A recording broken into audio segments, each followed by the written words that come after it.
నమస్తే welcome to YoYo TV. హైడ్రా హైదరాబాద్ నలుదిక్కుల్లో ఉన్న ఈ పేరే వినిపిస్తోంది.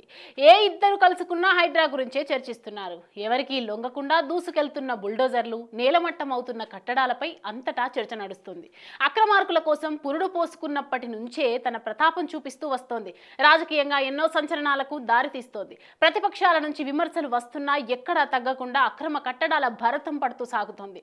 దీంతో గత 3 రోజుల నుంచి హైడ్రాపై వ్యతిరేకత ఓ రేంజ్ లో పెరుగుతోంది. బీఆర్ఎస్ బీజేపీలో తమకు అనుకూలంగా మార్చుకునే ప్రయత్నం చేస్తున్నాయి. అయితే ఈ రెండు పార్టీలు కొత్త ఓటర్లకే గాలం వేస్తున్నాయా? మూసీ ప్రాజెక్ట్ అంటే ఏంటి? అక్కడ నియోజకవర్గాలు ఎన్నున్నాయి? ఎన్ని ఓట్లుంటాయి? మూసీలో చాలా సమస్యలు ఉన్నాయి. వ్యతిరేకం అవుతారని రాష్ట్ర ప్రభుత్వానికి తెలీదా అనే అంశాలను క్లియర్ కట్ గా యోయో రివ్యూలో తెలుసుకుందాం.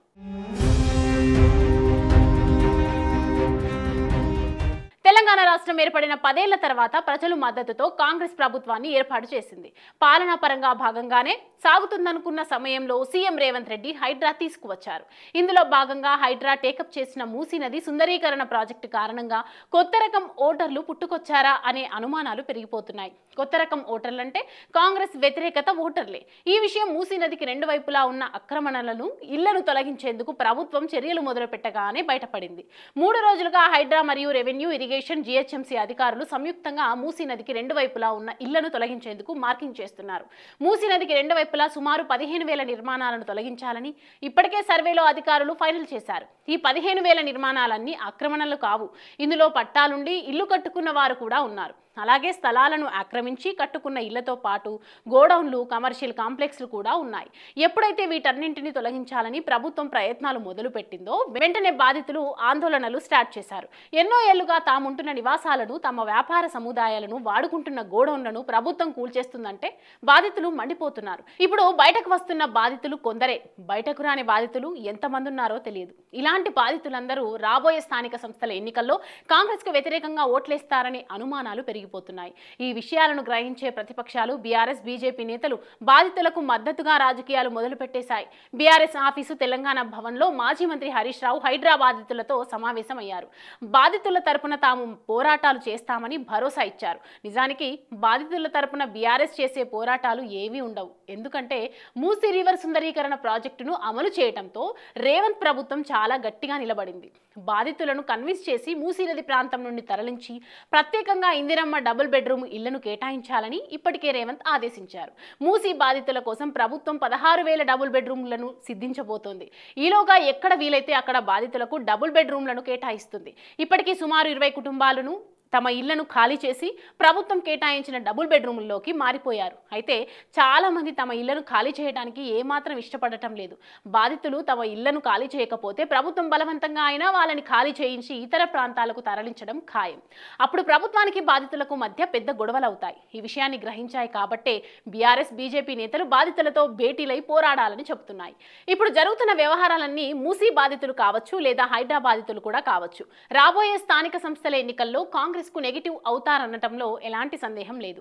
మూసీ పరివాహక ప్రాంతం అంటే 55 కిలోమీటర్ల పరిధిలో 8 నియోజకవర్గాలు మలక్పేట, కార్వాన్, అంబర్పేట, నాంపల్లి, గోషామహల్, చాంద్రాయనగుట్ట, యాకత్పుర, బహదూర్పుర ఉన్నాయి. ఈ 8 నియోజకవర్గాల్లో మలక్పేట, కార్వాన్, నాంపల్లి, చాంద్రాయనగుట్ట, యాకత్పుర, బహదూర్పుర నియోజకవర్గాల్లో ఎంఐఎం ఎమ్మెల్యేలు ఉన్నారు. మిగిలిన గోషామహల్, అంబర్పేటలో బీజేపీ, బీఆర్ఎస్ ఎమ్మెల్యేలు ఉన్నారు. మూసీ నది రంగారెడ్డి, మేడ్చల్, మల్కాజ్గిరి, హైదరాబాద్ జిల్లాల పరిధిలో ఉంది. పై జిల్లాల పరిధిలోకి వచ్చే పార్లమెంటు స్థానాల్లో కూడా ప్రతిపక్షాల నేతలే ఎంపీగా ఉన్నారు.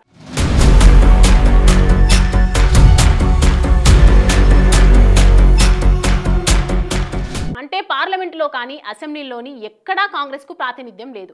3 పార్లమెంటు నియోజకవర్గాలు, 8 అసెంబ్లీ నియోజకవర్గాల పరిధిలో సుమారు 20 లక్షల ఓట్లు ఉంటాయి. ఒక్కో అసెంబ్లీ నియోజకవర్గంలో సగటున 2.5 లక్షల ఓటర్లు ఉంటారు. కాబట్టి 8 అసెంబ్లీ నియోజకవర్గాల్లో 20 లక్షల ఓటర్లకు తక్కువ కాకుండా ఉంటారు. ఈ 20 లక్షల ఓటర్లలో అత్యధికులు మూసీ నది ప్రాంతంలోని తమ నివాసాలను ఖాళీ చేయక తప్పదు.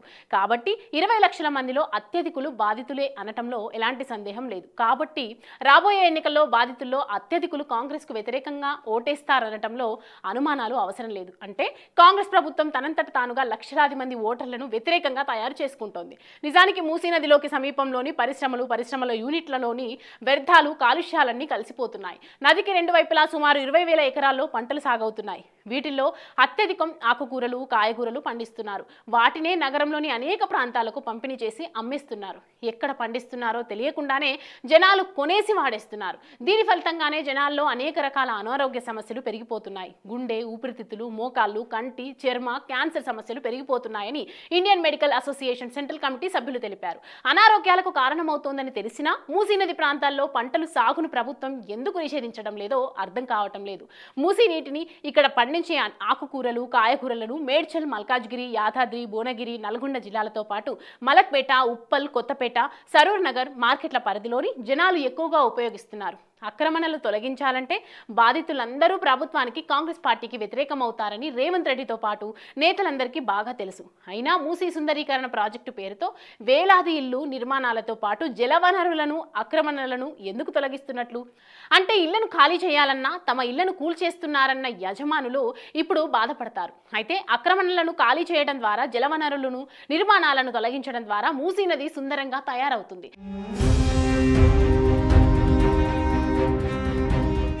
ఇది దీర్ఘకాల ప్రాజెక్టే అయినా ముందు తరాలు ఖచ్చితంగా రేవంత్తో పాటు కాంగ్రెస్ ప్రభుత్వాన్ని గుర్తుంచుకుంటాయనటంలో సందేహం లేదు. అయితే అది ఎప్పుడు జరుగుతుందంటే రేవంత్ అనుకున్నది అనుకున్నట్లుగా జలవనరులను తమ సహజ స్వభావాన్ని సంతరించుకొని మూసీ నది సుందరీకరణ ప్రాజెక్టు అద్భుతంగా తయారైనప్పుడు మాత్రమే. మూసీ నదికి రెండు వైపులా నిర్మాణాలను తొలగిస్తే సుమారు 25,000 ఎకరాలు ప్రభుత్వానికి అందుబాటులోకి వస్తుంది. ఇందులో సుమారు 120 కోట్ల చదరపు అడుగుల స్థలాన్ని రియల్ ఎస్టేట్ డెవలప్మెంట్ కు కేటాయించాలని సీఎం రేవంత్ డిసైడ్ అయ్యారు.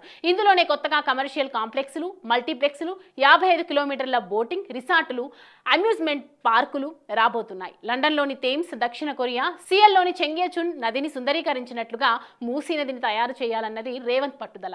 ఈ ప్రాజెక్టు ఖరీదు సుమారు 5,000 కోట్ల రూపాయలు. అయితే ప్రాజెక్ట్ అనుకున్నది అనుకున్నట్లు రెడీ అయితే ప్రభుత్వానికి భవిష్యత్తులో బంగారు గుడ్లు పెట్టే బాతులాగా తయారవుతుంది అనటంలో ఎలాంటి సందేహం లేదు. జలవనరులైన చెరువులు, కాల్వలు, కుంటలను ఆక్రమించి చేసిన నిర్మాణాలను హైడ్రా కూల్చేస్తున్న విషయం తెలిసిందే. ఇందులో భాగంగా ఇప్పటికే 260 ఆక్రమణలను తొలగించి ఇప్పటికైతే హైడ్రా బాధితులు 100లోనే ఉన్నా భవిష్యత్తులో వేలకు చేరే అవకాశాలున్నాయి.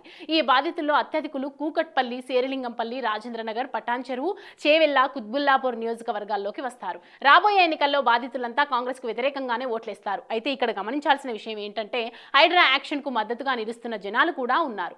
ఆక్రమణలు, కబ్జాలను వ్యతిరేకించే జనాలందరూ రేవంత్ ప్రయత్నాన్ని, హైడ్రా యాక్షన్ కు మద్దతుగా నిలుస్తున్నారు.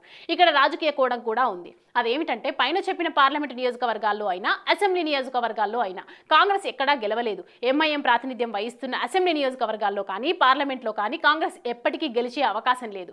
ఎంఐఎం ఎమ్మెల్యేలు ఉండే నియోజకవర్గాలే కాదు, బీజేపీ ప్రాతినిధ్యం వహిస్తున్న గోషామహల్ నియోజకవర్గంలో కూడా కాంగ్రెస్ గెలుపు అనుమానమే. ఒక్క అంబర్పేట నియోజకవర్గంలో ఎప్పటికైనా గెలుస్తుందేమో తెలియదు. కాబట్టి రాజకీయ కోణంలో కూడా ఆలోచించి ఎలాగూ పార్టీ గెలిచే అవకాశాలు లేని నియోజకవర్గాల్లోనే మూసీ నది ఉంది కాబట్టి మూసీ రివర్ ఫ్రంట్ డెవలప్మెంట్ ప్రాజెక్టును టేకప్ చేసినట్టున్నారు. రేవంత్ ఆలోచన ప్రకారం ప్రాజెక్టు పనులు మొదలైనది అత్యంత సుందరంగా సిద్ధమైతే అనూహ్యంగా జనాలు కాంగ్రెస్ కు ఓట్లేసినా ఆశ్చర్యపోనక్కర్లేదు. కానీ భవిష్యత్తులో ఏం జరుగుతుంది అంటే మాత్రం కాలమే సమాధానం చెప్పాలి.